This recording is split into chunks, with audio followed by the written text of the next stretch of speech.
En los próximos días comenzará a estudiarse a nivel del Senado y en un nuevo intento que había quedado frustrado en la legislatura anterior, el proyecto de ley finalmente aprobado en la Cámara de Diputados que da carácter legal al proyecto conocido como eutanasia.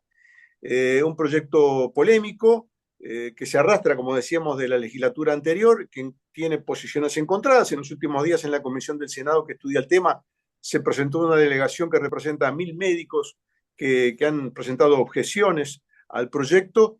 En contraviento, nuestro compañero Jorge Martínez Jorge publicó un artículo muy leído, muy comentado sobre el tema. Y ahora estamos en conversación con Miguel Pastorino, el profesor Miguel Pastorino, un hombre que ha publicado un libro en la materia y que es uno de los referentes en este tema, digamos, a nivel de debate público. Muchas gracias, profesor Pastorino, por estos minutos. Bueno, un gusto, Graciano, estar contigo y conversar sobre este tema que despierta tantas tensiones y tantas complejidades, ¿no? Sí, y empecemos por esto último, las complejidades y discusiones que despierta. Hacíamos referencia a la última legislatura en la cual se había hecho una especie de, no sé si llamarle oposición, pero digamos, poner como prioridad los cuidados paliativos antes de la aprobación de la ley de eutanasia. Es decir, que había que darle una oportunidad al paciente que estaba pasando, digamos, los momentos finales de alguna enfermedad terminal, darle una oportunidad para que ese tránsito hacia la muerte fuera un tránsito digno, como es lo que inspira, digamos, a los autores del proyecto de eutanasia. ¿En qué quedó esta oposición, digamos, entre cuidados paliativos y eutanasia? ¿Se volcó la balanza hacia un lado? Bueno, en realidad, algunos hablan de esto de que si hay oposición o falsa oposición entre una cosa y la otra, y es verdad que ha quedado como muy caricaturizado el asunto. Lo cierto es que es, digamos, de celebrar que un país celebre que primero tenga cuidados paliativos de calidad, porque los cuidados paliativos, aclaremos rápidamente, no es solo fármacos ni médicos, son equipos interdisciplinarios que tratan el sufrimiento de la gente de modo integral, con psicólogos, asistentes sociales, la familia, es decir, es el abordaje del sufrimiento total, ¿no? Y esto es una disciplina bastante reciente y en Uruguay tenemos la cobertura más grande de América Latina, 75%. Yo estuve en Ecuador hace poco, 3%. O sea, el promedio de América Latina es 7%, es un flagelo. Y Uruguay tenemos un 75% de cobertura, donde hay menos es en el interior del país. Que hayamos optado y que los legisladores hayan optado por tener primero una ley de cuidados paliativos de acceso universal, habla bien del Uruguay, porque de hecho España tiene una ley de eutanasia practicándola y no tiene una ley de cuidados paliativos, ¿no? Entonces Cuando hay decimos gente que, 70, perdón, cuando decimos 75% de cobertura, exactamente qué significa eso? bueno, eso significa que Montevideo tiene una cobertura casi total de cuidados paliativos, hay que ver la calidad dónde, pero de hecho el Maciel es un referente hasta internacional, ¿no? O sea, tanto a nivel público como privado. Eh, bueno, el Pereira, o sea, a nivel de niños, el tema es en el interior donde hay mayores carencias dependiendo del lugar, ¿no? Eh, y a ver, también la cobertura de calidad no llega al 75. Ahí hay discusiones sobre qué es de calidad y qué es que te llegue un poco de cuidados paliativos. Ahora, de todas maneras, Uruguay, y vale aclarar esto que no todo el mundo lo sabe, tiene leyes de mucho progreso humano a nivel de salud. Por ejemplo, se discutió durante 7 años, me lo contaba Washington Abdala, que tiene 7 años discutiendo la ley de voluntades anticipadas, que es del 2009, que establece el derecho que tenemos los pacientes a una muerte digna y que eso no es eutanasia. Es el derecho a que no me prolonguen la vida, a no quedar conectado a una máquina, a que no me hagan tratamientos que yo no quiero, a que me dejen morir en paz si yo no quiero alargarme la vida. Eso en Uruguay es ley desde el 2009 e incluso mucha gente la confunde con la eutanasia, que no es legal en Uruguay, ¿no? Entonces, Uruguay tiene asegurado el que vos, digamos, tengas derecho a que no te hagan vivir más de lo que no es necesario vivir porque no querés o porque sería alargar tu sufrimiento. Eso en Uruguay está reglamentado, ¿no? Y es posible si uno está informado, debidamente informado. Después tenemos una ley de cuidados paliativos que no está reglamentada todavía, estamos con problemas porque está muy atrasada la reglamentación, y otra cosa es la implementación concreta, ¿no? Es decir, ¿qué quiere decir esto? Que una persona que está sufriendo, tiene un cáncer, por ejemplo, eh, en la mandíbula y tiene un dolor terrible. Si no tiene el alivio adecuado, esa persona no puede dormir del dolor. Pero si das con la tecla en el alivio, hoy se puede aliviar el 100% del sufrimiento, del dolor físico. no necesariamente el sufrimiento emocional de las personas. Pero cuando hablamos de dolor y sufrimiento son cosas distintas. Entonces, si a vos te alivian y podés dormir, podés descansar, y no te duele tanto, no es lo mismo que si estás desesperado. Entonces, obviamente cuando hablamos de libertad, lo que siempre se dijo es, para que la gente sea libre, si quieren ir por la eutanasia o el suicidio asistido, que al menos la libertad sea real y no sea porque estoy desesperado y nadie me vino a aliviar. Esto significa entonces que con la aprobación, aunque no esté reglamentada, de la ley de cuidados paliativos, se habría, digamos, se habría superado, no sé si llamarle barrera, pero el último escollo que muchos legisladores y muchas personas influyentes en la sociedad uruguaya establecían como prioridad. Esto es así, Sí. es decir, aprobada la ley de cuidados paliativos, de alguna manera podríamos decir que quedó abierto, en cierto modo, el camino para la aprobación de esta ley de eutanasia. Bueno, a ver, hay dos posturas ahí.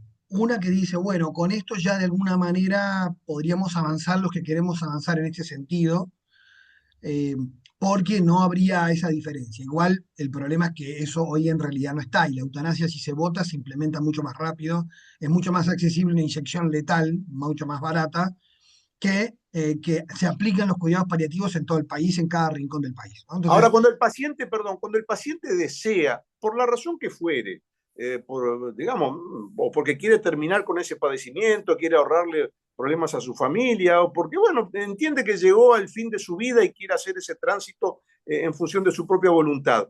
¿Qué es lo que estaría impidiendo, digamos, o cuáles son las objeciones que hacen que esa última voluntad, con los cuidados paliativos, con el asesoramiento médico pertinente, qué estaría impidiendo que se diera ese paso que, por las encuestas de opinión pública, tiene una posición mayoritaria de la población en favor de la aprobación de la misma?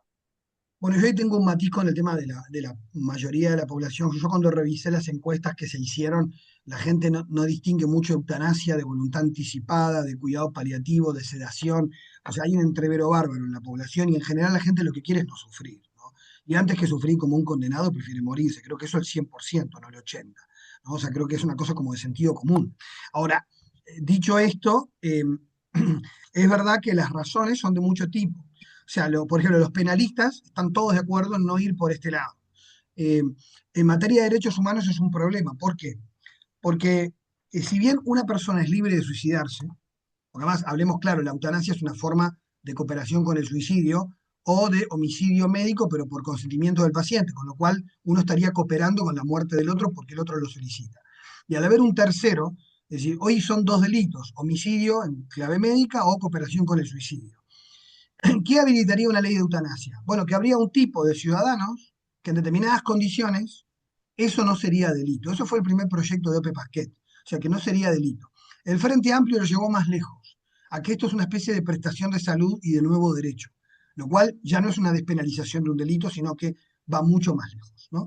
Entonces, porque a nivel de lo que configura un derecho. Entonces, ¿qué sucede? Se plantea, bueno, la persona es libre de que si quiere morir se puede morir. El problema es que un tercero tenga que provocarle la muerte. Y además hay un estudio reciente del 2022 de que no hay un protocolo universal de cómo hacer la eutanasia, porque matar a alguien puede ser fácil, pero matarlo sin dolor no. De hecho, hay un 14% de eutanasias que a nivel mundial, que el sufrimiento es atroz, porque además después que lo paralizan, en la autopsia se sabe que la persona sufrió terriblemente, pero estaba paralizada por los bloqueadores neuromusculares que usan, ¿no? Como pasa con la inyección letal en Estados Unidos en la pena de muerte. O sea, es muy complejo. Entonces, ¿qué sucede? La primera advertencia es que los médicos en muchos lugares se oponen.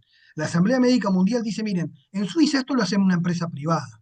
A nosotros no nos metan en este baile. Nosotros fuimos formados para curar y para aliviar, no para matar pacientes. O sea, una cosa es dejar morir a alguien que no quiere que le prolonguen la vida. Otra cosa es provocarle activamente la muerte.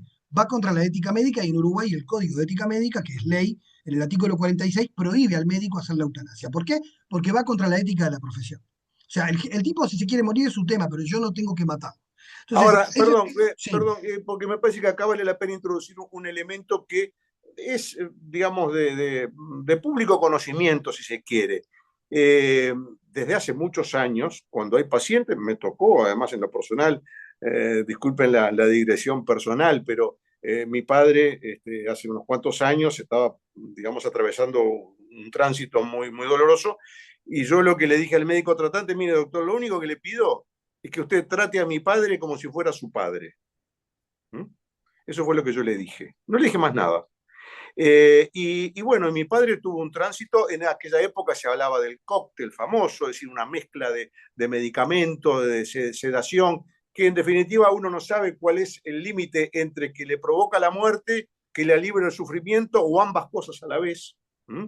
Pero digamos que era, mucha gente dice, bueno, pero hay mucha hipocresía sobre esto, en definitiva los familiares y propio paciente, cuando ya quieren llegar al final, dice, bueno, hagan lo que tengan que hacer, en fin, se buscan subterfugios, distintas expresiones, la sedación profunda, en fin. ¿No hay algo de esto, profesor Pastorino, en Bueno, este yo he tema? hablado bastante con algunos especialistas en medicina legal, como el doctor Guido Berro, grado 5, o sea que he consultado mucho sobre ese tema porque yo digo, hice mi doctorado en filosofía, hice una maestría en bioética, hice mi tesis sobre eutanasia, pero no soy médico. Entonces me asesoré con muchos especialistas, sobre todo expertos en cuidados paliativos, y yo mismo me desasné de algo que yo creía como paciente y como familiar de pacientes que han fallecido mi mamá y mis dos abuelos en los últimos años, y uno creía que el famoso cóctel era una forma de eutanasia, que en algún modo eso le provocaba la muerte. Lo creíamos muchos y nos íbamos con culpa para casa por haber consentido eso. Y eso a mucha gente le sigue haciendo daño porque no lo tiene resuelto. Y cuando yo descubrí esto dije, pero ¿por qué no lo dicen en los cuatro vientos? Y hay una creencia como un dogma instalado y es muy difícil de revertir. ¿Cuál es?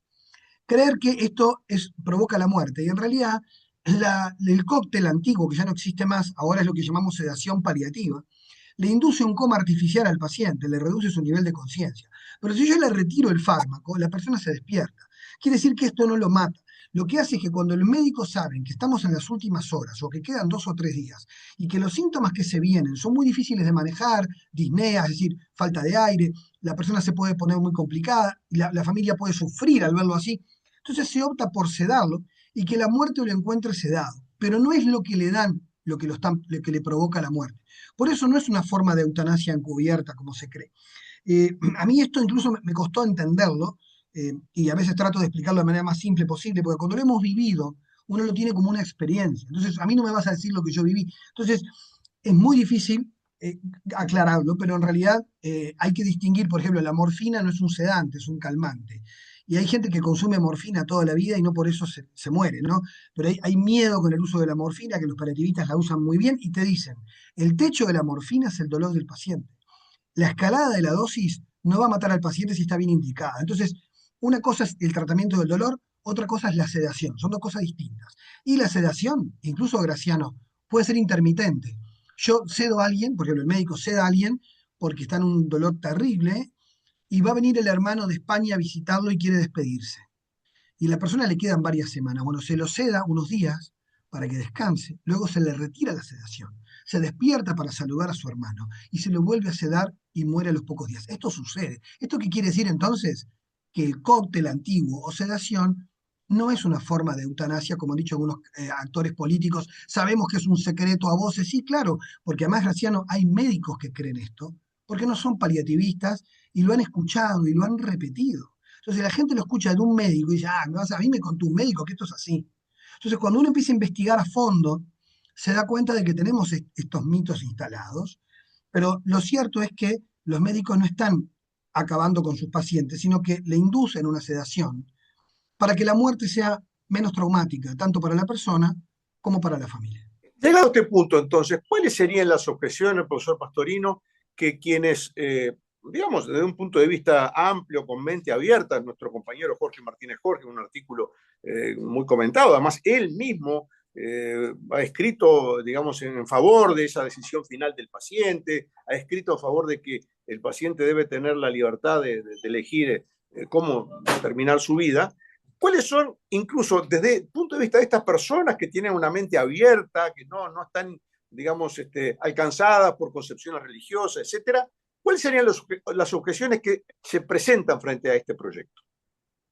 Bueno, como digo, hay varias. La primera tiene que ver con cuestiones jurídicas, digo que ya va en contra de algunas normas y de hecho incluso del Código de Ética Médica. Otra cuestión tiene que ver con la libertad del paciente. O sea, porque de hecho, y esto en el derecho es muy claro, ¿no? O sea, hay consentimientos viciados hasta para vender una casa. Entonces, resulta que al tipo que está sufriendo terriblemente, que se siente una carga porque es anciano, que tiene baja autoestima, -50, que se siente abandonado por sus hijos o que no quiere ser una carga para sus nietos. La pregunta es, cuando esa persona dice que quiere morir, ¿Realmente quiere morir? ¿O lo que quiere es dejar de sufrir? ¿O dejar de ser una carga? ¿O quiere otras cosas? Entonces, cuando yo tengo a alguien en esa situación, ¿le hago prevención del suicidio o le colaboro con el suicidio? Y ahí se genera una discriminación jurídica entre dos tipos de personas. Porque si yo puedo aliviar el dolor, lo único que queda es la angustia existencial y la decisión de querer morir. Y ojo que hay mucha gente que quiere suicidarse y no tiene una patología psiquiátrica detrás. Porque a veces decimos, no, pero no tiene nada que ver porque no es lo mismo. Sí, efectivamente sí, porque de hecho, y una aclaración que es importante, en los países donde hay suicidio asistido, que voy a decir es menos grave que la eutanasia, porque hay menos abuso que en la eutanasia. Porque en el suicidio asistido es la persona que dispone de sí misma y que dispone de que una receta que le dan y le dice yo me tomo esto y yo me suicido con una indicación. Y como hay en Suiza, incluso hay una máquina para que uno se mete dentro y uno muere ahí por un gas, ¿m? Por una serie de gases. Pero cuando tiene que entrar un tercero que va a provocar la muerte y que después presenta un informe del Ministerio de Salud Pública como nuestro proyecto de ley, es juez y parte el médico, y uno no va a resucitar a la persona para ver si efectivamente era lo que quería. Es muy complejo. Porque al entrar un tercero, al entrar el Estado, al tener que burocratizar la muerte de las personas, es muy complejo. Por eso está estudiado que donde hay eutanasia escalan las cifras. Porque además empiezan a aparecer casos que no son de enfermedad terminal. De hecho, aclaremos a los uruguayos, el proyecto de ley de Uruguay no es para pacientes terminales. El artículo 2 dice, o enfermedades crónicas, que los que tenemos más de 40 tenemos casi todos, o enfermedades crónicas, o condiciones de salud incurables. ¿Qué es una condición de salud? Según la OMS, es vejez, discapacidad. Quiere decir que en una letra chica, vale, chica no, es el artículo 2, una persona que tiene discapacidad y que aluda a sufrimiento insoportable y, y una calidad de vida que desprecie, tendría derecho. Entonces es una forma de legislar que podemos suicidar a determinadas personas solamente por su condición.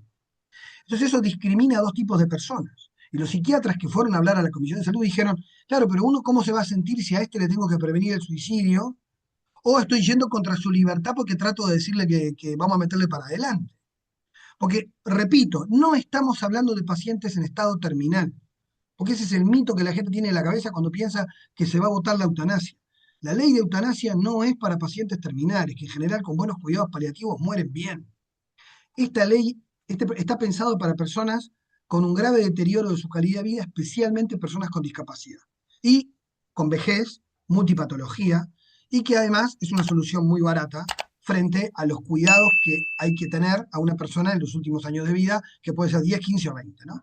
Entonces, es muy complejo porque además el proyecto de ley, una objeción a este proyecto, que lo tiene gente que, como tú dices, que está a favor de la eutanasia filosóficamente, pero que dice, el artículo 4 dice, se le informará de los cuidados paliativos. Me lo dijeron los senadores en la comisión que fui hace poco. Pero Miguel me dice, Pastorino, dice, pero si dice ahí que sí, que se le informará, pero yo te doy un volante de los cuidados paliativos, mirá, un afiche. O sea, no seas malo. O sea, si yo no le aseguro por ley que tenga alivio, esa persona no fue libre de elegir la muerte, no le quedaba otra. Entonces yo le no, pero fue su decisión. Puede ser muy hipócrita eso, ¿no? Si no le aseguramos al menos los cuidados paliativos. Y después dos cosas que han criticado la Academia Nacional de Medicina, o sea, muchos colectivos médicos, es que el proyecto, la comisión que evalúa al paciente, al caso, es post-mortem. No hay psiquiatra ni psicólogo que evalúe un estadio depresivo, por ejemplo. Porque la ley dice psíquicamente apto, Graciano, pero psíquicamente apto en nuestras leyes quiere decir que tú y yo podemos consentir, aunque estemos deprimidos, podemos vender nuestra casa, divorciarnos, o aunque estemos deprimidos, podemos hacerlo porque estamos psíquicamente aptos para tomar decisiones. Pero eso no implica manipulación emocional, baja autoestima. Estamos hablando de la vida y la muerte de la gente, ¿no? Entonces, y con el abuso patrimonial que hay, con los adultos mayores que sufren violencia y soledad en nuestro país, no es una cuestión baladí, ¿no? No es una cuestión, bueno, es la libertad de cada uno y que cada uno decida. Acá entra una complejidad de posibilidades de abuso y la ley no tiene en cuenta estas cosas que se exigieron, y esto sí es lo más, para mi gusto, sospechoso políticamente. Desde el 2022 que este proyecto se votó en la legislatura anterior, no le han hecho modificaciones de toda la gente que ha pasado por el Parlamento, en la legislatura anterior, en el gobierno anterior y en este, no le han tocado una coma sobre estos temas que te estoy hablando. Es decir, pero ¿por qué no ponemos un psicólogo? ¿Por qué no ponemos cuidados paliativos seguros? Para que por lo menos, si estás a favor de la eutanasia, por lo menos hayas asegurado que la persona haya tenido unas mínimas garantías. Bueno, pues no están. Y lo peor de todo es que se va a tipificar la eutanasia como muerte natural. Eso es la posverdad. Es absurdo. ¿Cómo le vas a poner muerte natural a la eutanasia? Eso es para poder cobrar los seguros de vida, es por eso. Pero, a ver, es muy desprolija la ley. Entonces, más allá de la postura filosófica que uno tenga, si esta ley algo es, este proyecto, es un desastre desde todo punto de vista, a nivel de derechos humanos, a nivel jurídico, a nivel penal, o sea, a nivel de ética médica, el proyecto del Frente Amplio es un desastre, de hecho no es el mismo que el de OPE, porque muchos colorados dicen, no, porque yo apoyo el proyecto de OPE, pero este no es el proyecto de OPE, no es el original, que el de OPE era minimalista, porque además sabe mucho derecho y era de despenalizar al médico, nada más. No, no siempre podemos escuchar de una manera tan clara. O sea, es un tema que divide a la sociedad uruguaya, no hay ninguna duda que es así, pero no lo divide por partidos políticos, porque en todos los partidos políticos hay posiciones en un sentido o en el otro. O sea, es otro tipo de división la que genera en la sociedad este proyecto de ley. No la eutanasia, porque me da la impresión de que en un sentido amplio todos estamos de acuerdo, entendiendo por eutanasia el fin del sufrimiento, el tránsito a la muerte, a una muerte digna. Creo que es difícil encontrar a alguien que se oponga, si es que se le pone el nombre de eutanasia a ese concepto. Ahora, este proyecto divide a la sociedad por encima de partidos políticos y yo creo que es interesante poder escuchar una opinión, más allá que está comprometida como la suya, pero bueno, que yo pienso que a muchos, me incluyo, nos da un punto de vista que nos deja reflexionar. Bueno, vamos a ver cómo se resuelve esto en el Senado. Muchas gracias, profesor Pastorino. Seguiremos. Muy Muchas amable. gracias, Graciano, un Gracias. gusto.